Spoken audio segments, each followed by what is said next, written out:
Welcome to this week's episode of Diary of a Ghost Hunter with your hosts, myself, Anne Rekovich, and Renata Daniel, real-life ghost hunters. We'd like to tell you what happens to us during the week and little bits of juicy things that we find out. Stay tuned because we've got loads of poop hitting the fan this week. Welcome to the Diary of a Ghost Hunter podcast with your frightfully good hosts and paranormal investigators, Anne and Renata. Join the chaos weekly as we tell you what has inspired us, what cases we're investigating, what is driving us round the twist, and the true horror of what goes on in the background of being a ghost hunter. This is a frightfully good production. Hey Renata? Yes. Are you ready? Yes. I'm looking forward to this one. We have got quite a few things going on. Yes. We apologise for not being there last week, but it was Easter and we gave ourselves the day off. And I mean, there hadn't been that much going on that week anyway. No, it's a slow week in ghost news. I think everyone was off celebrating the other ghost that was rising from the dead that day. So Absolutely. they've had other things to talk about, not us. All right, so what's happening? Well, we have had some interesting information come through this week that we want to share with you. And I'm just looking it up on here, so you just keep going. Yeah, just a bit about someone that we both know, someone that we've done classes with, who has been caught out lying. So that's one thing we want to share because it's important stuff to know. We've also been busy trying to finalise our Norfolk Island trip for 2023, where we take a bunch of you guys to Norfolk Island and we do some massive ghost hunting there and literally just enjoy the weekend as well.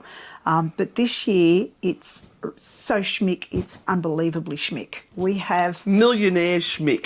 We have got hold of, well, we didn't, but Our beautiful gorgeous Liz has got hold of a site that is freaking unbelievable where we can stay. Yeah. Where we can stay. And it's really good because we'll all be in together in this one huge place, Yeah. but there's still plenty of room to be able to spread out and not be in each other's faces. Yes. So we're kind of finalising the details and everything because we've got to put prices and things. But the sunset, I mean, this is a place where you literally walk out of your room and there it is. The sunset is there. It's like, oh my God. And the sunsets are amazing on Norfolk Island. This is going to be crazy. Not to mention the ghosts. Anyway, so yeah, that we'll let you know more about that as soon as we should have that up this week. We're just got to get a few things finalised so we make sure that we cover our costs because otherwise we can't afford it. No, that is true. All right, so we're talking now about physical mediumship and some of the stuff that goes on, sorry, still unwell, in these circles is as bad as what goes on with paranormal investigators, if not worse. So I'm not sure how do we approach this? Do I read some of this out? I think you read it because Right. then it's that person's words, not yours. Well, basically what's happened is our friend is now being threatened by a physical medium. Do you want to explain what a physical medium is? Well, a physical medium is someone who can produce phenomena so that others can see it. So sometimes it's, imagine the old cabinet style seances where you sat around a circle and there was a physical medium or a medium who would place himself or herself into a cabinet, and then there would be things like ectoplasm or the room would be dark. Trumpets would and be going. Trumpets would be, you'd hear things, you'd be pulled out from your seat and all of this sort of stuff would happen. That's sort of physical mediumship. And mental mediumship is where they'll hear things in their mind to be able to communicate with you rather than a physical form. So anyway, this gorgeous person, we have been to, I've been to several of this person's physical medium seances, but they are now threatening our friend, which is horrible. And she reported, we stayed quiet for over a year, and because Spirit requested them not to say anything. Spirit said, we will sort this out ourselves. But this particular medium had a meltdown because our friend refused to host them again, because they always used to bring them over, and I'm not going to say which country they come from, but they would bring them over, they would look after them, they would organise the seances, they would organise the people to come for the sittings, and they were treated like kings and queens. Absolutely. And we can't be seen working with him as he will be exposed, so that's why she's refusing. He said if we talk about his little secrets... that means he's been caught out on camera faking stuff. He will destroy another medium we know. He said he will make up a story about that person, and in their words, who will they believe, them or me? But it's not only just that. There is something to do with a young lady who has suffered some issues with, and she has PTSD because of it, and he's making up all these lies about this particular lady as well, and alienating her from her friends because he's feeding them stories. So I just don't know how much of this we should read. He was charged. So before you see, but you see, he did more than that. As if that wasn't bad enough, last year he told people he was charged with sexual misconduct of a student, a young lady with PTSD. For that very reason, our beautiful friend of theirs. He said he couldn't make it public as he had to pay her $150,000 because she had a gag order on him. And if it got out, he'd have to pay her $1 million. That doesn't make sense, because wouldn't she be making sure that it got out so she got the money? Anyway, they've then worked tirelessly to... help him out of his issue. Yeah. And badmouth this particular lady. And this lady didn't even know about it. She had no idea until all these people started banning her from attending things. But get this, our friend who brought this person over, was earning $2,000 a seance, and in a week earned $14,000. Now, these were to cover debts that he allegedly had. But what it turns out was that he never had those debts. It was a completely made-up story. But they were caught out because of the phenomena. They produce items, and one of the items they knew a friend had sold that item to this particular physical medium, and then a week or two later that physical medium has produced this from spirit when it obviously wasn't. Really? Yeah. Really? Yeah. Really? Yeah. So, guys... Oh, Lord. Please... Guys, please be careful when you are attending these things, because some of these people are absolutely ruthless. The thing is, they don't come across like that. They come across as these most beautiful souls. Obviously, there is a story that's produced, and they are well known from the point of view of, this is a fabulous person, they do wondrous things, they'll change your life, all of this sort of stuff. And like I said, I've done a course with this particular person. Yep. We were... told that this person was coming at one stage, this is well and truly before COVID, and come and attend because you'll be blown away. We did. Yeah. Yeah, it was pretty... It was very entertaining. Pretty astounding. And I saw things that I still can't explain. Yeah. But it's not real. But it's just the skill of the practitioner. I mean, you watch magicians on stage doing things all the time. Yeah, right in your face. And I guess the thing about it is it's that's one thing. Yeah, that's one thing. But being caught out lying, being caught out threatening other people, being caught out... And then ruining somebody else's life to try and make yourself look pure. Yeah. not on. Yeah. I hope the spirit world really does come down and deal with the situation and cleanse it, so to speak. It's and I guess what we're trying to say is it's everywhere. It's not something that's just happening in our little area of the world. It's everywhere. You will always find those that find their way, or maybe float their way to the top, or near the top, or might think they're at the top, and then they just get really greedy. Yeah.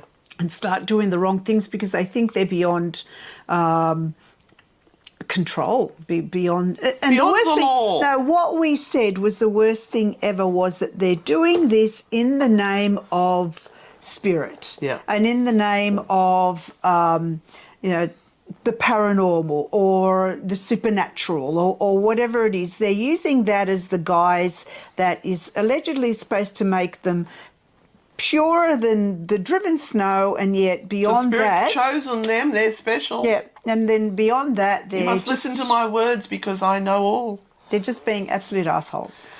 Yeah. Conmen, yeah, which is very sad. And it makes it harder for the people who are legitimately doing it because they can't produce the phenomena that these people are producing because they're not faking it.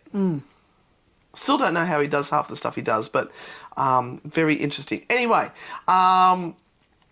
let's get on to the next thing. You had a tour the other night where the day before, was the day before or the day of? The day before. The day before, something very interesting happened. What was it, Renata? I got a message from the person that actually organised the party, the group, and that particular person said, now, look, I just want to make it clear whether you are doing a seance or a Ouija board during our session, because I was brought up with spiritualists, and I've always been taught that you can only sort of do spirit communication within the group because you use, as she explained it, she explained to me it was because there were controls that were placed in, and that's the only time you could do it. Anything outside of that, you were just attracting in evil. Evil. Everything's evil. In other words, do it their way or it's evil. That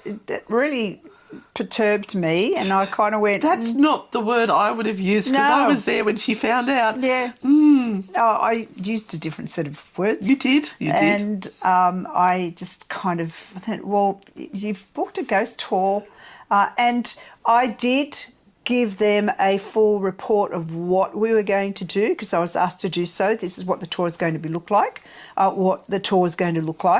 and kind of to be faced with this the day prior, I said I suggest you get back to your group and ask them what it is that they actually want, because I will have to adjust accordingly so that you get something out of it. And I actually spoke to you and I said, they've booked a ghost tour. I don't know whether I'll even be able to do a ghost tour. Yeah. Because most of what we do is spirit communication. Yeah. In some way, shape or form, we're trying to reach out to spirit. But that's bizarre because, as you were saying, it's the spiritualists that invented the whole seance concept. But obviously they don't do it here in Australia. I don't know whether spiritualists overseas still connect with spirit, but obviously again, it's only the chosen few that are allowed to do it. Special people. Which is just like, this is just... But that was the whole idea of the seance era and the Victorian seances, so that the average person could connect with the spirit world and communicate with those loved ones that have been lost in wars and overseas and things like that. And now they're trying to take it back into only the special people again. Yep, we can't do it unless that person's there and they use that control and they do this and they do that. Otherwise, don't, or you will be inviting in evil. So that kind of really pissed me off. Then I met the group. I met the group last night, and it was a lovely lady and a group of friends of her daughter, and they were into it up to their eyeballs. And so this lovely lady who was just so, oh my God, what's going to happen? in the end, she was using the spirit box. She was doing this. She was doing that. She got into everything, but the other people that were there, they could not get enough. They were just going, this is so unreal. Oh, I love the gadgets. And so it's kind of interesting that you've got to deal with all of these stories so uniquely, or these questions really uniquely, because you're never quite sure where the question is coming from. Yeah. So I could have, and I did, make an assumption that this was all going to go pear-shaped and ridiculous, and I kind of just felt at one point, oh, stuff it, I'm over these people that come and want to do a ghost tour and they're expecting something else, whatever. But I thought, no, I'll write it out, and like I said to you, I'll adjust, whatever's needed, I'll adjust. If they just want to do history, I'll do history, I can do that.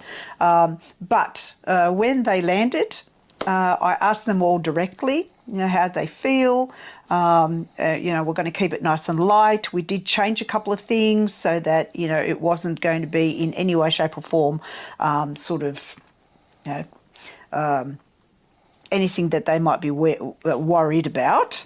But in the end, they just loved it. So sometimes you've just got to run with it. But there's a particular skill that's required to do that. You've got to know what questions to ask and how to approach it, because you can put people offside very, very quickly.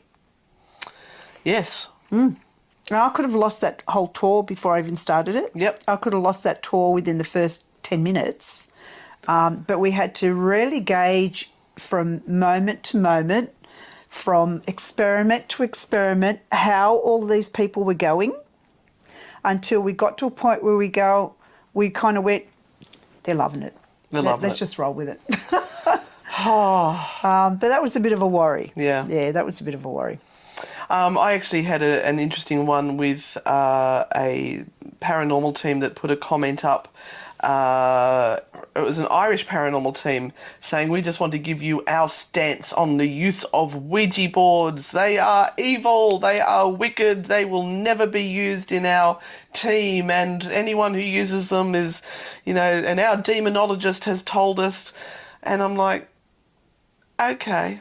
I mean, sometimes I will just step back and I won't say anything, because I'm just like, I've done it so many times. But this is just spreading fear and poor knowledge or lack of knowledge. It's just all riding on their own personal belief system, or somebody who's told them something, or a movie. And I weighed in. Oh, you did? I did. I weighed in. No. Oh, gosh. And I said, well, I've got about 12 of the things at home. And it's never about the board that is evil. It is the person using it and their intent. That is what is important in any situation. What is the person's intent? Is it good? Is it bad? Are they just there to make fun of everything? Are they getting drunk? Are they stoned? And I said, I have no issues with them. I've used them many times. Most of the time I get gobbledygook. I don't even get anything sensible out of them. Yeah. But I disagree with what you were saying, and I actually had a few people jump on and go, spot on. No. They agreed with me, but I looked up their demonologist, and it was a self-proclaimed demonologist, so they're getting their information from someone who is not they could be also, and this is one of the things. Ireland's very religious. Yeah, they could be in a very religious part, and they are worried that if information does go out, that they are using things that are looked upon and frowned upon within where they live. They're just going to lose people. Yeah. They won't be able to sustain the business. Now, I know we're starting to run out of time, but I did have one more question here. Do you think we've got time to squeeze it in? Yep, sure. This was my friend who reached out and sent this to me. She's just got off a cruise and had a very interesting experience on the cruise. I will just read this out to you. I did ask permission, could I use it, but I haven't heard back from her. So I'm hoping it's okay. I'm not going to mention their name or what cruise ship or it was. But they did thank us for the podcast and saving their sanity. Right. So they're on the cruise. You're talking about residual energy on the ocean. How does this work? Can they hang around the area where the ship went down and then just drift through a passing ship while it's there or affect the people on board? Can an energy just impact someone through their dreams only? So what was happening is her partner was having a bad dream the night that they were near some of the battle zones. And what we found out, since there was sunken battleships there, the night of the worst bad dream, he was fighting someone.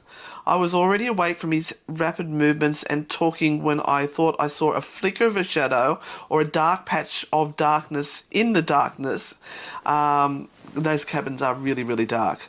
I looked at it for about 2 seconds, cocked my head, squinted my eyes, and then it was gone. That could just be my eyes. Just as I was about to wake up, my partner punched me in the back. Words the wise, don't ever piss him off. He hits hard. Oh, you poor thing. I saw my shadow once more on the voyage, but only while we were near New Caledonia, which makes me wonder if it's connected to the ships under the water. Just having too much fun to try to communicate with any of the spirits. But it was just wondering with the possibility of those energies being there and rising up through the waters to communicate. It's possible, but I do think that it was something that weighed heavily on her husband, and subconsciously he was reliving some things during his dreams. Yeah. That's happened to me where Roman punched me in the middle of the night, and he was having a really bad dream, and I just put my hand on him and said, wake up, and he's punched me because he was in the middle of that state where your brain is supposed to disconnect from your physical body, but it obviously hasn't quite done it. So, yeah. Yeah, and if they were told, and this is the thing, if they were told that they're going close by or near wrecks, sunken wrecks, then, that could be something that just trips the wire in the brain to dream about those things during the night. Possibly. And so it sort of becomes uppermost in your mind, and then it's kind of just reflected back into you wherever you are during the day, whether it's a nighttime thing or whether... Because you know what it's like, when you start worrying about something, that's all you seem to be needing to do. You're just worrying about that one thing, everything else just sort of disappears, and your mind is just stuck on this one thing. So I'm kind of thinking that it's been set off by information that's been fed in at that particular point in time, and he's been ruminating over it, even on a subconscious level. Or it could have been a dodgy prawn. Oh, I hope not.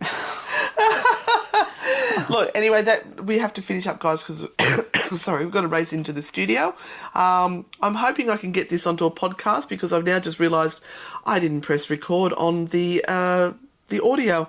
So we've got the audio up there, and I might be able to split it and put it up onto the podcast as well, but it'll definitely be on YouTube. So thank you all for being here, and we'll be back next week, hopefully with another one. Bye. Bye.